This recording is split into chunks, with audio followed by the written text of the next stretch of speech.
s'est reposé sur sa condition, sur sa personne, sur ce qu'il était, fils de David, en capacité, beau garçon, beau gosse, qui peut aussi fédérer des gens, fédérer les fils d'eux. On dit les fils de Tsadok, les fils d'un tel, les fils d'un tel.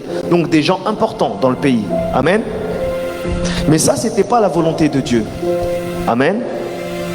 Il avait la destinée en tant que prince, mais pas forcément en tant que roi. Et ça, c'est ce que Dieu veut nous faire comprendre. C'est que Dieu a des plans beaucoup plus merveilleux que ce que nous imaginons. Amen. Et la différence entre Adonijah et Salomon, c'est que lorsque Salomon accède à la fonction de roi, première chose qu'il fait, il va consulter Dieu. En lui disant, Seigneur, je ne suis qu'un jeune enfant. Si tu m'as oint en tant que roi, donne-moi les capacités de, fais de moi un bon roi. Et Dieu se révèle à lui. Dieu se révèle à lui. Car lui aussi, il a fait une offrande. Il a ouvert cette fameuse porte qui lui permet de pouvoir discuter avec Dieu. Et lorsque Dieu vient à lui, se révèle à lui, il lui dit, parce que tu n'as pas choisi les richesses, parce que tu n'as pas choisi de gagner des guerres, parce que tu n'as pas choisi toutes les choses de ce monde, je te donnerai la sagesse et l'intelligence que je n'ai données à personne. Et on entendra en parler de ton nom. Mais en plus de ça, je te donnerai des richesses comme un homme n'a jamais eu sur cette terre. Amen. Il y a une chose que ce texte, ce passage nous explique, c'est que, comme il est dit dans Jérémie, nous avons été tirés des entrailles de nos parents, mais Dieu nous connaissait. Et lorsqu'il nous connaissait, il nous avait déjà prévu une destinée. Amen. Adonijah, ce n'était pas sa destinée d'être roi, bien qu'il était prince. Amen. Salomon l'était, et Salomon était disposé à faire la chose. Mais le plus important dans la destinée, ce n'est pas seulement d'arriver à son appel, c'est d'être obéissant. Amen. Vous allez me dire, mais comment ça se fait? Salomon, en quoi il a été obéissant? En toute chose, il faut mettre Dieu en premier. Amen. En toute chose, il faut consulter Dieu. Adonijah, lui, s'est positionné en tant que roi sans même l'accord même de Dieu. Quand bien même il a ouvert la porte pour les offrandes, il n'a même pas compris ce qu'il faisait, que c'était qu'une porte pour avoir une relation, un lien avec Dieu. Tandis que Salomon, lui, fait l'offrande, discute avec Dieu. Et au lieu de s'arrêter au statut d'appel, en tant que, quand je dis appel, d'être appelé en tant que roi, lui, il rentre dans la dimension de la volonté de Dieu. C'est-à-dire, il y a d'abord la destinée, ce à quoi on est tous appelés, enfants de Dieu, ceci, cela. Mais maintenant, il faut rentrer dans la volonté de Dieu dans cette destinée. Et lui, Salomon, passe ce cap en disant, Seigneur, tu m'as mis là, ok, parfait, j'accepte. Qu'est-ce que je dois faire? Montre-moi. Amen. Aujourd'hui, c'est ça le mot de l'église. Les maladies que nous trouvons dans l'église, les problèmes qui accablent et qui bloquent parfois l'église. C'est que l'assemblée accepte de devenir enfant de Dieu, parfois ne veut même pas devenir fils, mais quand elle devient fils, c'est selon elle, comme Adonijah. Je ne sais pas si vous me suivez. C'est-à-dire qu'on ne consulte même plus Dieu pour savoir, Seigneur, tu m'as appelé en tant que chantre. Tu ne vas même plus à la rencontre du Père pour dire, Père, ok, tu m'as appelé en tant que chantre, qu'est-ce que tu veux que je fasse? Serais-je un chantre qui chante que dans l'église? Ou serais-je un chantre qui chanterait pour faire de l'évangélisation dans le monde? Serais-je un chantre qui chanterait atypiquement? Comment ferais-je? Dieu t'appelle par exemple à être entrepreneur, directeur, chef d'entreprise, ouvrier, chef de projet, boulanger, pâtissier, tout ce que vous voulez. Combien d'entre nous avons pu consulter Dieu pour dire, Seigneur, tu m'as mis à ce point-là, que dois-je faire? Amen. La Bible dit, tout est permis, mais tout n'est pas utile. Amen. Nous avons la capacité de faire ce que nous voulons, mais ça ne veut pas dire que cela plaît à Dieu. Amen. Et Dieu veut nous faire comprendre que nous qui sommes rentrés dans la dimension de la chambre haute, amen, c'est-à-dire ceux qui sont devenus puissants, nous devons faire attention. Parce que Dieu peut équiper, Dieu peut donner des dons et des talents. Une fois que Dieu a donné, Dieu ne reprend pas. Mais ça ne veut pas dire que ces dons se manifestent, que cela est agréé par Dieu. C'est juste ta force. Parce que Dieu t'a donné. Mais il convient à chaque chrétien, à chaque fois dans sa marche en Jésus-Christ, de regarder ce qu'il doit faire à chaque instant. Amen. Amen. Amen. Salomon s'est distingué à son frère, contrairement à son frère Adonijah, parce qu'il a consulté Dieu. Amen. Et il a cherché dans sa démarche, peut-être indirectement ou peut-être directement, mais son désir coïncidait avec la volonté de Dieu. Amen. Il aurait pu demander les richesses, il aurait pu demander les femmes, il aurait pu demander une armée pour raser toute la planète. Amen. Il a dit, Seigneur, comment vais-je faire? Moi, je suis un jeune homme. Il faut que je dirige ce peuple. Aide-moi. Amen. Car ça, c'est la mission du roi. Amen. Donc, il est parti consulter Dieu pour que dans sa destinée, il applique la volonté de Dieu. Amen. Dieu veut nous faire comprendre que nous sommes rentrés dans la dimension de la chambre haute et gloire soit rendue à Dieu. Mais nous ne devons pas être de ceux qui sont remplis de richesses comme Adonijah, qui sont les princes de ce monde, si je puis dire, et qui derrière marchons selon notre volonté. Amen. Nous devons en tout temps, la Bible dit, faites en tout temps des prières, des supplications, des actions de grâce. Mais dans ces moments-là, nous devons demander à Dieu, quel est le chemin à prendre? Quel est le chemin à entreprendre? Comment vais-je faire? Amen. Amen.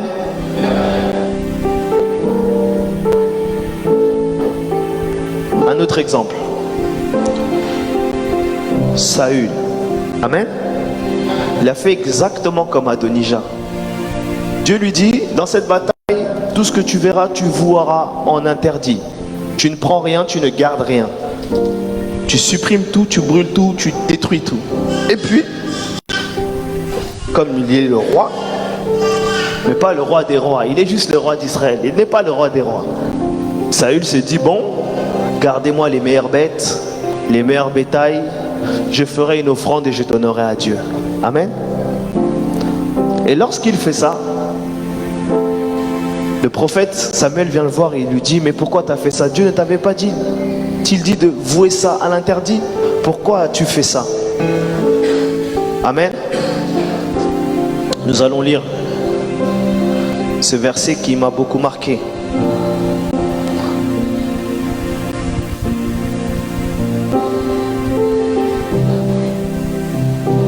Nous sommes dans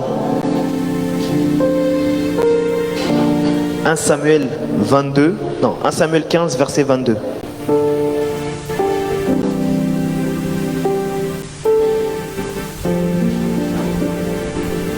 Je lis la parole dans le nom de Jésus. Samuel dit, l'Éternel trouve-t-il du plaisir dans les holocaustes et les sacrifices, comme dans l'obéissance à la voix de l'Éternel? Voici, l'obéissance vaut mieux que les sacrifices, et l'observation de sa parole vaut mieux que la graisse des béliers. Amen. Voici ce que nous dit la parole de Dieu. L'obéissance vaut mieux que les sacrifices. Même si nous avons la capacité par les sacrifices de trouver une ligne directe pour parler avec Dieu, Dieu préfère que nous soyons obéissants. Amen. Amen. Et Adonijah ne l'a pas été. Salomon l'a été. David l'a été. Amen. Les grands hommes de Dieu dans la Bible ne sont pas forcément ceux qui n'ont pas fait d'erreur. Ce sont ceux qui ont su suivre les instructions de Dieu. Amen. Et lorsqu'ils s'égaraient, ils savaient demander pardon. Amen. C'est ce que Dieu veut nous faire comprendre. Le Saint-Esprit veut nous faire comprendre que nous devons comprendre que quand bien même nous avons l'appel et que nous avons des statuts, serviteurs, pasteurs, diacres, diaconesses, intercesseurs, tout ce que vous voulez, chantres, que tu es responsable de la sécurité de l'église, peu importe où tu sers dans l'église, tu dois quand même demander à Dieu, Seigneur, qu'est-ce que je dois faire? Comment je dois faire ma mission? Amen. Lorsque tu vas dans ton travail, c'est la même chose. Seigneur, aujourd'hui, cette journée, tu me l'as accordée. Merci Seigneur. Comment dois-je faire mon travail? Amen. Amen.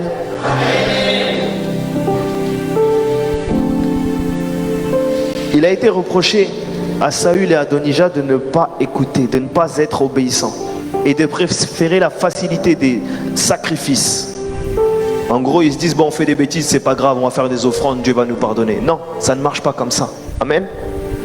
Les offrandes, c'est sacré. C'est la porte qui ouvre. Amen. Mais cette porte ne s'ouvre pas si derrière, nous ne marchons pas en conformité avec la parole de Dieu. Amen.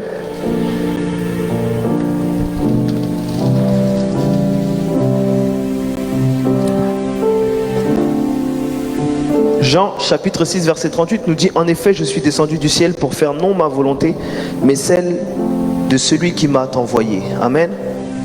Et plus loin, Jésus dit même: tout ce que le Père fait, je le fais. Et après, il rajoute: ce que j'ai fait, vous ferez plus grand que moi. Amen. Mais si on comprend la chronologie, il dit d'abord que je suis descendu du ciel pour faire non ma volonté, mais celle de celui qui m'a envoyé. De cela découle que ce que le Père fait, je suis capable de le faire. Et après, c'est je m'en vais, tout ce que j'ai fait, vous pourrez faire même plus grand, voire mieux. Amen. Mais on doit comprendre que ça part de la base de ne pas faire sa volonté, mais faire la volonté du Père. Amen. Il y a un cadre dans les choses. Quand bien même nous sommes destinés à être des fils comme Christ, ça ne veut pas dire que nous avons la capacité de faire tout ce qui nous chante. Non. Amen. Je ne sais pas si vous avez compris le sujet d'aujourd'hui, c'est l'obéissance. Dieu veut nous faire comprendre que nous avons la capacité de tout faire. Et il ne va pas nous bloquer. Il ne va pas non plus nous brider. Nous pouvons même faire des miracles en dehors de l'obéissance. Amen. Nous pouvons le faire. Mais ça ne veut pas dire que Dieu est là-bas. C'est pourquoi il est écrit dans la fin des temps, il y en a qui diront: Seigneur, Seigneur, j'ai fait ceci en ton nom. Et Dieu dit: je ne te connais pas. Amen. Parce que lorsque Dieu donne des dons, des capacités, il a donné. Amen. Il ne reprend pas. Mais ça ne veut pas dire que parce que sa main se manifeste, parce que sa gloire se manifeste, qu'il est d'accord. Amen. Amen. Dieu veut nous faire comprendre que nous devons marcher en relation étroite avec lui. Nous allons dans la chambre haute pour nous recharger et d'être puissants comme il nous l'a ordonné, mais également pour connaître le chemin dans lequel il nous a appelés. Amen. Nous devons avoir cette intimité avec le Saint-Esprit pour savoir d'où nous venons, où nous allons et qu'est-ce que nous allons faire, comment nous allons le faire. Amen. Les disciples, lorsqu'ils étaient avec Christ dans la barque ou peu importe, c'était pas leur souci. Dès qu'il y avait un souci, Jésus, maître, comment allons-nous faire? Et là ça change, hein.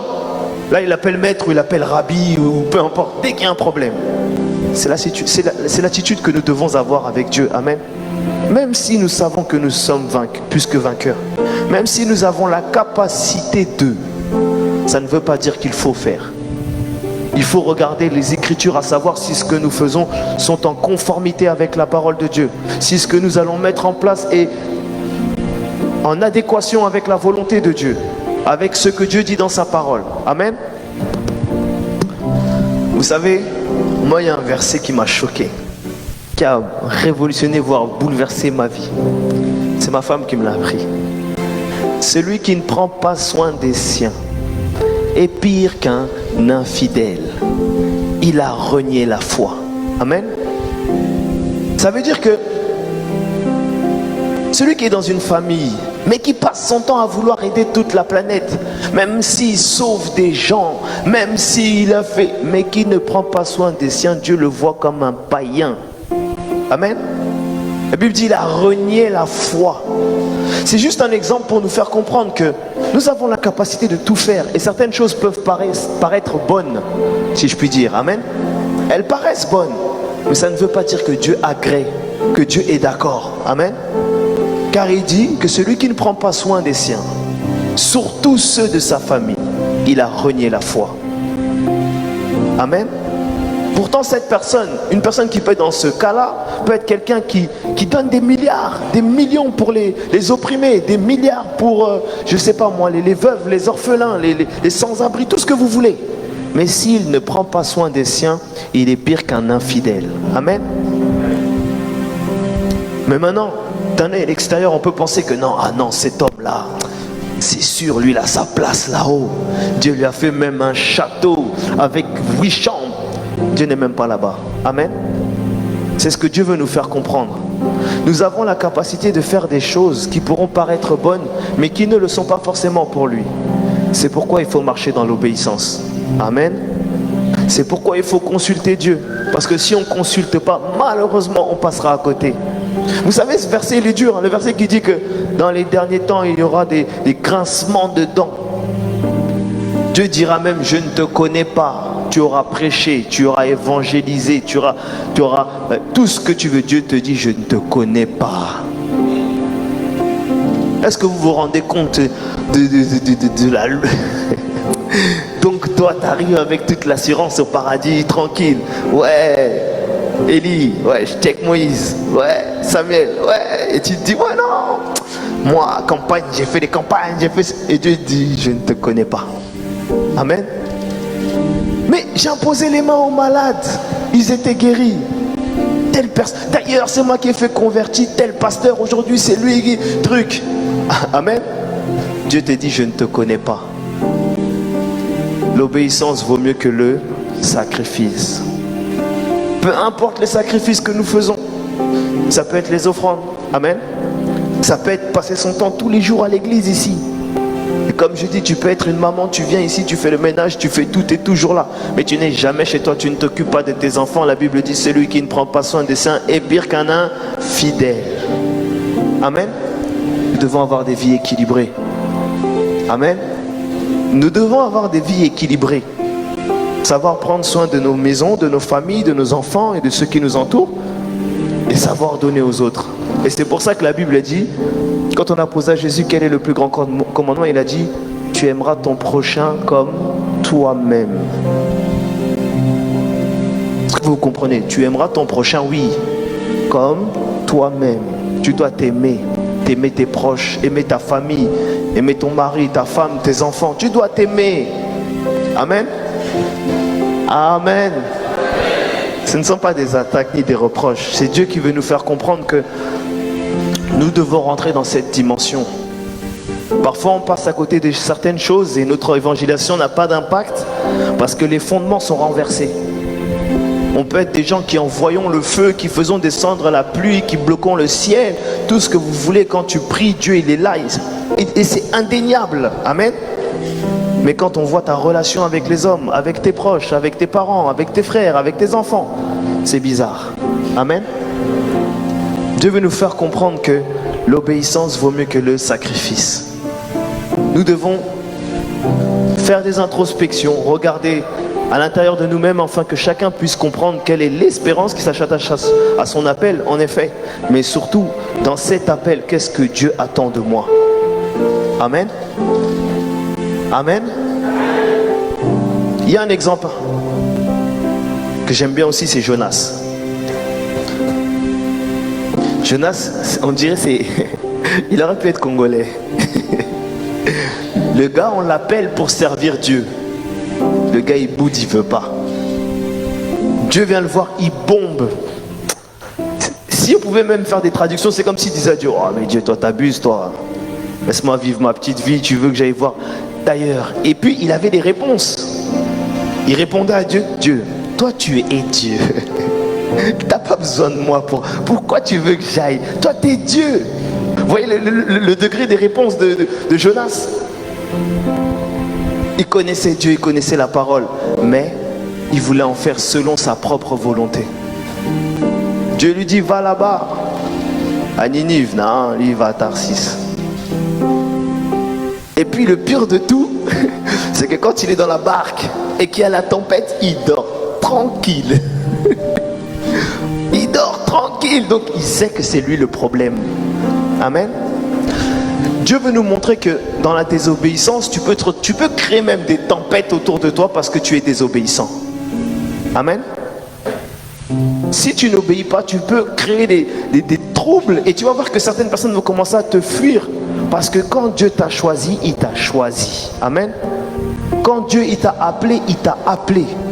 Et si tu boudes, tu te retrouveras dans la situation de Jonas où quand tu seras dans le ventre du poisson, il n'y aura que la prière pour t'en faire sortir. Amen. Pourquoi? Parce que Dieu résiste à l'orgueilleux. Amen. Et il fait grâce aux humbles. Amen. On peut tout faire sur cette terre. Dieu nous a tout permis. Mais ce n'est pas utile. Amen. Je ne veux pas être trop long aujourd'hui.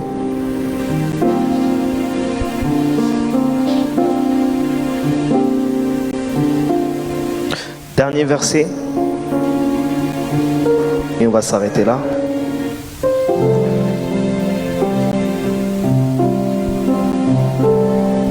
J'aimerais qu'on relise 1 Roi 3, verset 3. Et si tu pouvais lire jusqu'au verset, je dirais stop. 1 Roi 3, à partir du verset 3. Je lis de la part du Seigneur. Salomon aimait l'Éternel et suivait les coutumes de David, son père. Seulement, c'était sur les hauts lieux qu'il offrait les sacrifices et des parfums.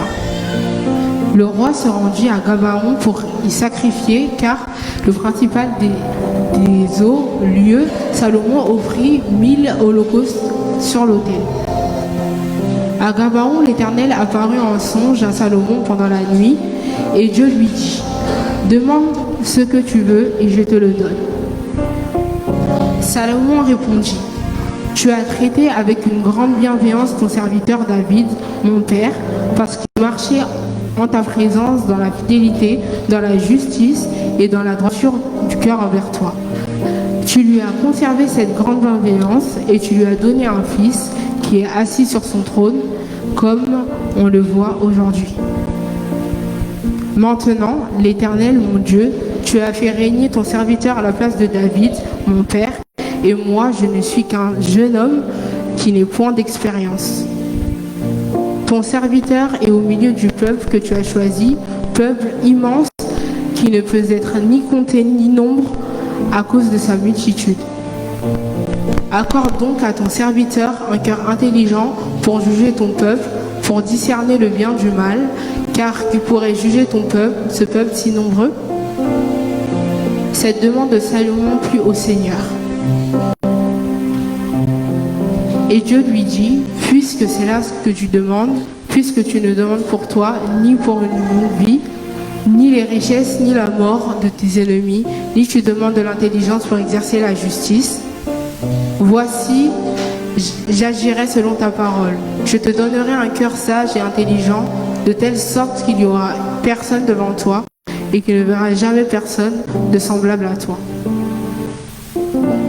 Je te donnerai en outre ce que tu n'as pas demandé, des richesses et de la gloire, de telle sorte qu'il n'y aura pendant toute ta vie aucun roi qui soit ton pareil. Et si tu marches devant mes voies, en observant mes lois et mes commandements, comme l'a fait David, ton père, je prolongerai tes jours. Amen. Amen. Amen. Amen. Comme vous l'avez lu avec la sœur Élise, et que nous l'avons constaté, Salomon aimait Dieu. Amen. Salomon aimait Dieu. Ça commence par là. Salomon aimait Dieu. Et on nous explique qu'il a respecté toutes les ordonnances que Dieu avait données. Que son père avait respecté toutes les ordonnances que Dieu avait données. Et Dieu lui dit, parce que tu n'as pas demandé la longue vie, tu n'as pas demandé les richesses, je te donnerai ce que tu me demandes parce que tu veux accomplir la justice. Amen. Amen. La volonté de Dieu, tout simplement. Il n'a pas demandé des choses pour pouvoir se satisfaire, pour s'enrichir, mais tout simplement pour exercer la fonction dans laquelle Dieu l'a envoyé selon ce que Dieu attendait de lui. Amen. Et c'est une forme d'obéissance. Dieu veut nous faire comprendre que Salomon n'est pas né ce qu'il était, il l'est devenu par l'intervention divine. Amen. Si aujourd'hui on parle de Salomon comme l'homme le plus, c'est parce que Dieu l'a transformé. Et ce que Dieu a fait avec Salomon, il peut le faire avec nous tous. Amen. Amen.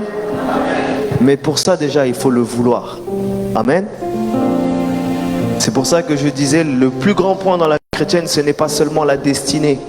C'est bien de recevoir son appel, de savoir à quoi Dieu nous cantonne, dans quelle tâche, dans quel domaine, dans quelle dimension. C'est bien. Mais ce que Dieu attend de nous, c'est d'être excellent selon sa volonté et non selon nos désirs. Amen. C'est pourquoi la Bible dit, fais de l'Éternel tes délices et il te donnera ce que ton cœur. Amen. Que Dieu vous bénisse.